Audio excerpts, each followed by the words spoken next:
In the whiskey world, there's a lot of big names that most of us know about. There's a lot of smaller companies, craft distilleries, that you should be paying attention to. So I'm going to share some of those with you right now. Hey everyone, I'm Tim, the Suburban Dad, here to help you dads find some great bourbon. We're going to talk about just that today. We're going to talk about 7 craft distilleries that you need to try. I picked these because I've personally tried them. They've got bourbon and other expressions, and they distill their own stuff. It's made and produced by them. It's not sourced. While I talk, I'm going to review one of these distilleries. This bottle review goes out to you, John C. in Texas. I appreciate you being a longtime fan. Now, this is from Nobletons Distillery. This is the Planter's Whiskey. This is technically not a bourbon because of the way it's aged. It spends some of its time in a neutral container and some of its time in a used barrel, and it ends up being close to 20 years old. But they can only label it for, I think, like 7 years old, because that's the time it's spent in a new charred, unused barrel. But that aside, this is made locally here in Missouri, Union, Missouri, by Demetrius Kane. He is just a fascinating character, makes amazing whiskey, and is awesome at storytelling. The reason to go to the distillery is not only try some amazing whiskey, but just to hang out with him and get to know him a little bit. So this whiskey, super rich. This is a store pick, and it is 109 trying to do math on the spot, 59.78%, whatever that maths to. On the nose, rich dried fruits, maybe raisin, but maybe a little bit of fig or date. Brown sugar, really rich, nice, easy on the nose. On the taste, amazing, amazing flavor. Starts off right away sweet and rich, creamy all the way through, nice strong finish. Mostly fruity, leathery, a little bit of caramel connecting all of it. Really, really tasty. These are easily their best bottles, are the single barrel store picks, which are cask strength. They have some standard expressions that are sold locally, which are, no offense, Dimitri, they're okay. This is where it's at. Those are great to try. If you don't fall in love with those, you have to try one of these before you give up on Nobletons. As far as I know, it's just local here in Missouri, so if you live here or if you're passing through, be on the lookout for one of these. You gotta try it. Retail is about 80 bucks. Another one from Missouri, which a lot of you should already know about, but I don't want to assume anything. Ben Holladay. They've got their standard bottled and bond bourbon, their soft red wheat bottled and bond, which are both amazing. They've also got their Rickhouse proof. So the soft red wheat Rickhouse proof is easily the best expression. They've also got a Rickhouse proof bourbon, just regular bourbon, which is really good also, but that soft red wheat Rickhouse proof is the one to get. Retails for about 75-ish bucks. So partway through this recording, I had to go tend to a kid's situation. So now, if you're wondering why I all of a sudden have a stain on my shirt, it's because I was tending to our baby. So, very on brand for this channel. Out of Tennessee, you should absolutely know about Old Dominick. Hopefully you've heard me talk about them before. Everything from them is fantastic. All of their whiskey is amazing, okay? I start off with their standard red label straight bourbon, which is their Huling Station.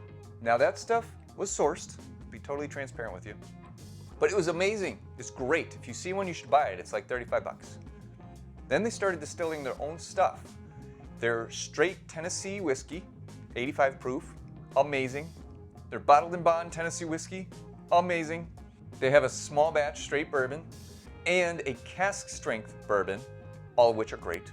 They also do single barrel cask strength versions They do single barrels of their bourbon and single barrels of their Tennessee whiskey. Doesn't matter which one you find, get it. Absolutely, don't hesitate. They have some special releases also. I've never gotten my hands on those because they're Tennessee only release, and they've always eluded me. They also have a wheat whiskey, which is okay, and a blend of their bourbon and wheat whiskey, which is just okay. I like their bourbon the best. Out of Alabama, we've got Dettling whiskey. Dettling bourbon, that is.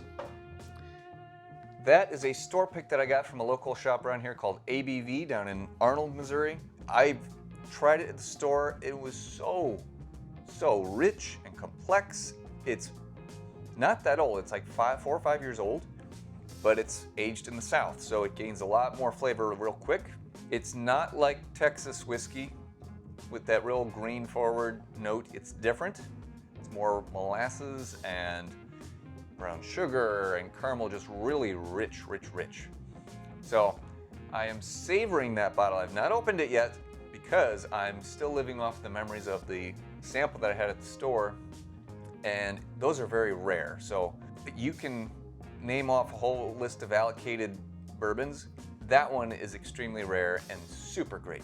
Dettling also has a bottled and bond bourbon and rye. If I ever see any of those, I'll sure try those as well.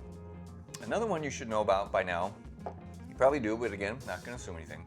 Still Austin, down in Texas. They make some really great stuff. They seem like they shouldn't even be a craft distillery anymore, but I think they still are. Their regular bourbon is very good. Their cask strength bourbon, right over there, is amazing, and any single barrel cask strength bourbon is amazing. They also have rye, cask strength, and regular. They have a blue corn bourbon and a red corn bourbon, neither of which I've gotten to try, but sound amazing. They're ones that you should absolutely check out. If you've been scarred by Texas whiskey, it's really not your thing, give these folks a try if you haven't already. It's definitely different than Balcones or Garrison Brothers. There's Highwire Distillery out in Charleston, South Carolina, and they have their Jimmy Red bourbon right up there. I've got the bottled and bond. That's the only one I've tried, and it is really good. Again, high corn mash bill. It's 100% Jimmy Red corn. It is just so luscious and viscous and just rich. It's amazing. They have a few other expressions. There's their standard bourbon. I think they've got some special cask strength releases and some finish releases. Cask strength sounds amazing. I would even try their standard bourbon. I'm not a huge finish guy, so I don't know if I'd go for the finished versions, but check them out. Last but not least, 13th Colony. So far, I've only tried their small batch bourbon. It's been excellent. I am trying desperately to get my hands on a cask strength or double oak, or if I won the lottery, the 15th year anniversary edition. Based on how the small batch tastes, I would love to try the cask strength version. It's just extremely rare. They're a smaller company. They've just got to Missouri within the last 6 months or so, and the cask strength are like ghost bottles around here. They're so rare, hard to get. You got to be sharp and quick on those. You got to be quicker than that. So those are the ones you got to try. On my list to try, still wanted to try Frey Ranch. I haven't ordered one of their bottles yet. And I need to try a little bit more from Dragon's Milk before I make a solid recommendation on them. So far so good with what I tried with their small batch, but I can't get behind them just yet for you guys. I want to be sure that they're really awesome. Now, from you, I want to hear what other small craft distilleries do I need to check out? Ones that are producing their own distillate. There's a lot of sourced ones that are great, and sure, I'm not opposed to those. I'll buy those too, but priority goes to the ones distilling their own stuff. So let me know in the comments. Tell me who I should be looking for. Thanks for watching. Until next time, cheers.